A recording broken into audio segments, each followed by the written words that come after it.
Best free web design software tools to make a great website. There are over a billion websites on the web today. That's a lot of competition.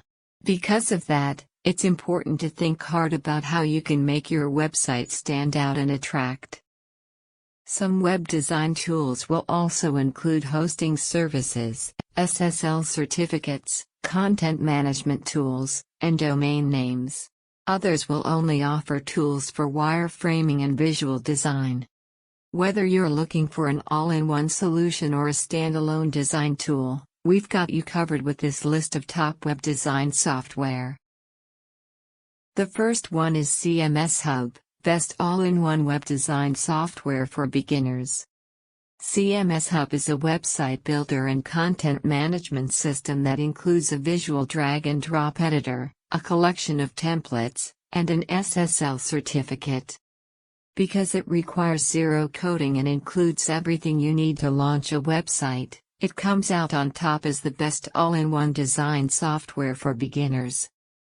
WordPress is an open-source content management system that makes it easy to set up a website in minutes. There are thousands of free plugins available to download and install so that you can extend the functionality of your site.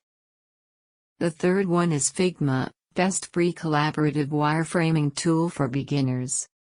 Interface design tool, Figma enables multiple designers to collaborate in real time. As such, it's ideal if you have various project stakeholders involved in the design. The fourth one is Bootstrap, best pre-built web design framework. Built originally by the Twitter engineering team, Bootstrap is now the most popular framework in the world for building mobile-first, responsive websites. We can conclude that without web design software, though, you can easily build a website that won't perform as expected. That's why wireframing, prototyping, and coding is important. Luckily, many tools are free. Be sure to try your hand at the tools listed above to code your site from the ground up or revamp it entirely. If you like this video, please like and subscribe my channel for more videos. Thank you.